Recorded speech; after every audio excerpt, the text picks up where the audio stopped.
Doutor Dionísio, eu fico pensando a encrenca que é para vocês quando vocês têm que lidar com o erro médico. Se isso é para um paciente que tem uma doença pré-existente, eu imagino quem tem um erro médico, que aí não precisa ser, pode ser cirurgia plástica, pode ser medicina estética, pode ser medicina, lidar com o erro médico, precisando de todos esses laudos, é muito difícil, não? O erro médico a gente já vai para uma outra seara, né, da responsabilidade aí sim do profissional de qualquer área, né? Não só aqui das bariátricas, mas muito também das bariátricas. A gente enfrenta situações de ver pessoas que passaram maus bocados por cirurgias mal feitas, né? Mas o erro médico realmente impacta demais a vida da pessoa e da família, né, do paciente. A gente vê situações quando não há, por exemplo, morte do paciente, mas que há perda de funções. Uma perda de qualidade de vida, por exemplo. Porque isso numa cirurgia plástica é visível, sim, mas às vezes numa cirurgia interna não é. Isso impacta, mas você perdeu a qualidade de vida. Como provar isso? Impacta na vida do cônjuge, dos filhos, né? E a prova é pericial, né? E às vezes quando a gente vai fazer uma cirurgia ou um procedimento, né? Eu posso falar com propriedade que eu faço procedimentos estéticos, tem um termo de responsabilidade que o nosso paciente assina, porque todo procedimento tem eventuais riscos à saúde, né? Sim. E isso tem que ser informado ao paciente, o paciente está ciente que aquilo, dentro daquilo, ele está assumindo esse risco. Como que eu faço para entender até que ponto aquilo está dentro do termo de responsabilidade do paciente ou é de responsabilidade do profissional? O Conselho Federal de Medicina tem uma recomendação, até bem longa, em que há uma série de requisitos que são recomendados para que haja nesse termo, sejam observados nesse termo. E esses requisitos falam principalmente dos riscos, das opções terapêuticas, ou seja, poderia ter esse mesmo resultado com outro procedimento, tem que constar ali, e também principalmente os riscos, né? Os riscos são a principal. Você precisa escrever quais são os riscos. Tem que escrever detalhadamente. Detalhadamente. Não precisa ser longo, né, Natália? Não precisa ser longo, não precisa ser exaustivo, mas tem que estar ali. O que é associado a este procedimento específico? E este procedimento específico pode gerar tais prejuízos.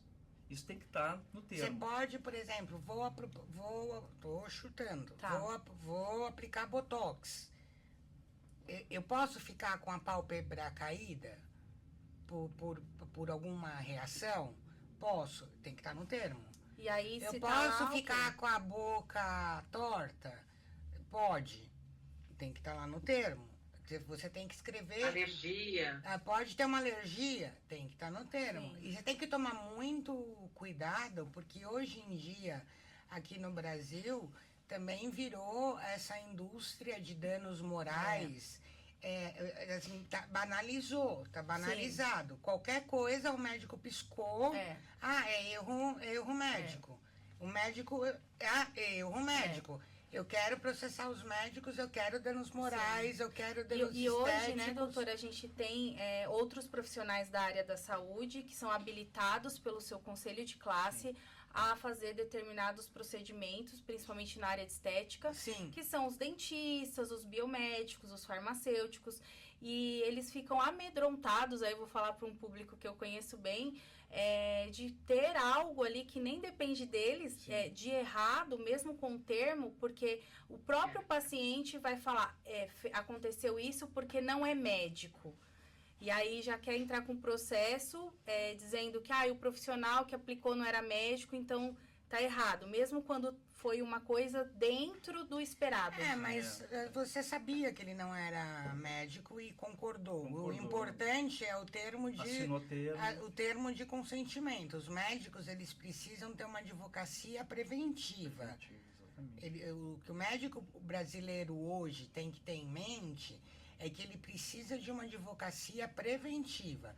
Então, ele precisa ter um bom termo de consentimento, bons documentos preventivos, um bom contrato de prestação de serviço, para você poder se precaver. Seja médico, seja dentista, seja farmacêutico. O problema não é, assim, o conselho de classe autoriza que eu aplique esse medicamento. Está dentro da lei, eu não fiz nada errado. E o que aconteceu com você, por exemplo, era esperado. Agora, o problema é que isso virou uma banalização. Sim, eu estou defendendo... É importante a gente falar desses dois lados, é muito importante. Os advogados fazem um crivo fraco, né, Natália? Eu estou advogando para o que dá para fazer. Para um hospital de primeira linha aqui em São Paulo, hospital top, de primeiríssima linha, super reconhecido pela qualidade de serviço prestado. A mãe foi no pronto-socorro do hospital com a bebezinha de 4 meses.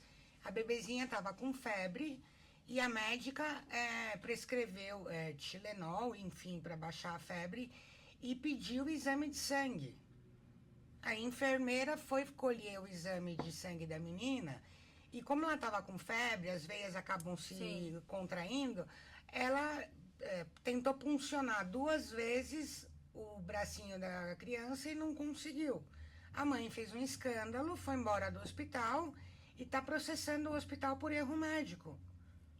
Isso não é um erro médico. Não é. Mas assim, não é um erro médico, é uma ação que está fadada ao insucesso, mas é um processo que existe, que o hospital está respondendo, que teve que contratar um advogado para defender, e teve um advogado que se dispôs a entrar com esse tipo de aventura jurídica, entendeu? No meu escritório, eu recebo muitos clientes, possíveis clientes de erro médico.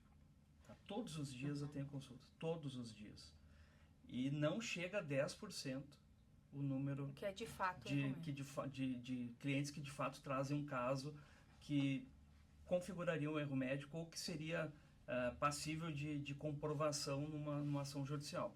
Tá? Não chega a 10%. É a boa e velha ética que vocês dois sempre sobram. Exatamente, a gente não assume esse caso. Mas não são todos todos os advogados que trabalham assim. Tem advogados que contratam o que vier. Não é a nossa maneira de trabalhar. É muito rigoroso. Faz um crivo muito forte. Ele faz um crivo bem forte. Mesmo com relação a isso. E a clínica e o hospital também pode se sentir lesado por pacientes que entram com processos que na verdade não deveriam entrar, tentando se aproveitar, não é verdade? Pode. Em tese sim, mas dificilmente acontece, né? Dificilmente. Aí o hospital vai mover uma ação contra o paciente por danos morais, enfim. Porque o paciente tem o direito de ação, né? Mas é importante que as clínicas e os hospitais tenham um acompanhamento jurídico. E esse termo de responsabilidade, como que funciona? Esse termo de responsabilidade, ele tem que ser o seguro de responsabilidade civil. Seguro de responsabilidade civil. Esse seguro de responsabilidade civil tem seguros que você contrata e que eles, teoricamente, cobrem os teus gastos com honorários advocatícios e com indenizações judiciais, num valor, tem até um teto pré-estabelecido. Alguns seguros cobrem até 1 ano antes da contratação. Fatos ocorridos 1 ano antes da contratação. Tem um outro tipo de seguro que cobre fatos ocorridos até 3 anos antes da contratação do seguro. Normalmente, eles limitam um valor máximo de indenização e um valor máximo de honorários advocatícios. Agora, se você aciona a seguradora e a seguradora entende que... Eu tenho um caso de um médico lá no escritório desse. Se você aciona a seguradora e a seguradora entende que de fato houve um erro médico, na opinião da seguradora, não é na opinião do juiz, o processo não foi julgado... Eles vão analisar primeiro. Eles vão analisar. Se eles entenderem que houve uma má prática, eles não pagam o seguro. E a gente vai ficar vendida, a pessoa fica vendida aí pra a pessoa eles, fica... Aí você tem que entrar com um processo contra a seguradora, porque afinal de contas o objeto do teu contrato é a cobertura de responsabilidade civil. Então, assim, eles não estão cumprindo aqui o objeto que foi contratado para conseguir fazer valer a tua apólice e, enquanto isso, também se defendendo na ação de erro médico. Então, vale a pena ter? Vale, eu acho que vale muito. E cada vez mais os médicos estão fazendo seguro de responsabilidade. Sim. Nós também, advogados, estamos começando a fazer, né? Verdade. Porque nós, jornalistas, um dia vamos ter que... o erro bate a porta de todos nós, né? Então, mas na medicina está bem popularizado, né? Mas eu acho que mas é muito interessante essa discussão, porque é mais uma forma de garantir as duas partes e tudo ficar claro, né? Às vezes a gente tem preguiça de ler aquelas letrinhas miúdas, vamos assinando logo. Não, mas é importante a gente saber. E o que vocês estão fazendo hoje, e você também, Ju, é uma didática muito importante para quem está nos ouvindo, quem está nos acompanhando, a gente saber exatamente quem procurar e como procurar, porque às vezes você não sabe nem o começo. Você aprende muito com a situação que você lida, seja o hospital, seja o paciente. Então, isso é muito importante, essas dicas que vocês estão dando hoje aqui, para a gente ficar ciente de quais são os nossos direitos e os nossos deveres, que a gente não pode esquecer.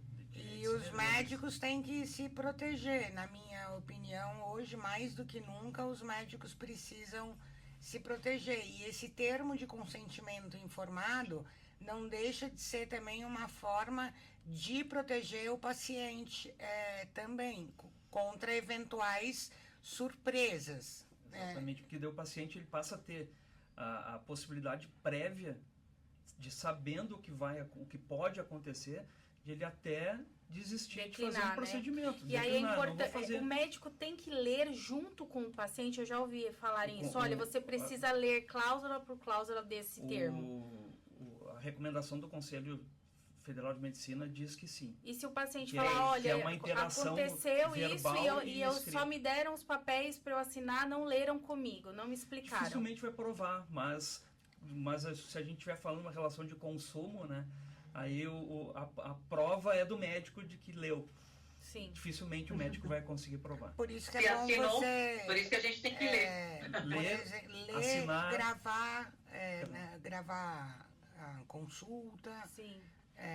Hoje tem, né, esses termos de consentimento de uso de imagem, porque hoje tem muito paciente que faz o quê? Vai no médico, põe o celular na bolsa para gravar, vai lá, conversa com o médico, depois pega a gravação e distorce tudo, entendeu? Ó, tá vendo? Ele não me disse isso, não foi bem isso que eu... Ó, tá vendo a entonação de voz do médico, tá? Então, assim, é legal ter um consentimento de uso de voz e imagem, o próprio médico gravar, não, vamos ler o termo aqui junto, você ficou com alguma dúvida, tem algum... Sim. E tem muito paciente também que, vou falar que mente, né, mas que esquece de colocar lá na sua anamnese que está tomando algum tipo de medicação, que talvez impediria ele de fazer um procedimento.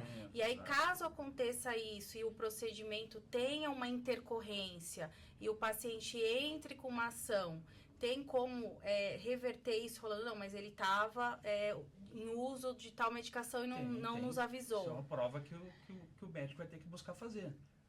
O médico... E aí, por meio o uso de drogas, perícia, por exemplo, deve ser algo muito complicado, porque o paciente que usa drogas não vai contar isso para o médico. O fumo, e às vezes né, se submeter a um procedimento complicado, isso é bem sério, gente. Por isso que é importante você ter tudo documentado. Sim. A ficha de anamnese tem que ser detalhada e ficar guardada. É tudo bem documentado. A tua defesa está no papel, entendeu? É bem importante o médico passar a se dedicar mais também nesse momento, né? De conhecer o paciente. Eu acho mais importante. Dedicar ali.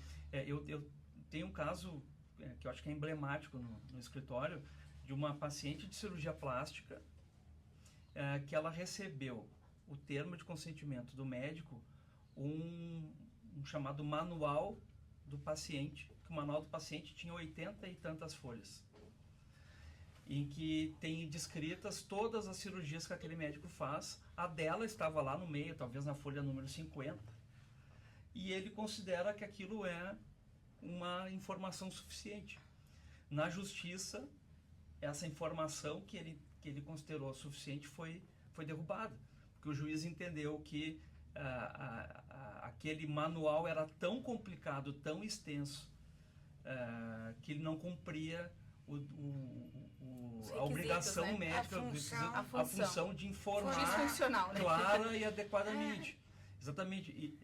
Por que o médico, então, não dedicou mais tempo a conversar, a explicar para o paciente, né, tomar a assinatura ao lado da parte do manual, né, que dizia respeito à cirurgia específica. São coisas que o médico pode fazer, e não é, afinal de contas, e às vezes ele nem sabe, né? Então, por isso que o médico precisa, hoje em dia, os médicos precisam de uma orientação jurídica especializada. Com certeza. Mais do que nunca. Mais do que nunca. Precisam de uma orientação jurídica, assim, para resguardar a própria reputação profissional, precisa de uma orientação jurídica especificada. Porque com um advogado, por exemplo, que nem ele vai dizer para você, olha, teu manual está muito grande, mas quando você for fazer essa cirurgia, você pede pro teu paciente assinar aqui do lado. Do lado da cirurgia. Aí vai saber que aquela cirurgia que ela estava fazendo. Que ela estava fazendo e que ela foi informada, foi esclarecida, tanto que ela assinou do lado. Mas para você saber disso, você precisa de um advogado que nem ele, para poder te orientar e te esclarecer, entendeu? Exatamente. Muito importante. Estamos caminhando para o final desse debate efervescente, mas olha, vocês vão prometer voltar, porque a gente tem muito mais assuntos para conversar com vocês. Doutora Natália Soriani, doutor Dionísio Birnfeld, doutora Juliana Rampani, minha parceira aqui desses podcasts tão importantes e que a gente quer cada vez mais que você aprenda com os nossos convidados que estão no estúdio móvel, aqui longinho, aqui em Paris, e no estúdio aí em São Paulo, com a doutora Ju. Um beijo para vocês, até a próxima. Agradeço até a próxima, obrigada. Finais. Até a próxima oportunidade, muito obrigado. Muito obrigada, Sônia, obrigada pela oportunidade.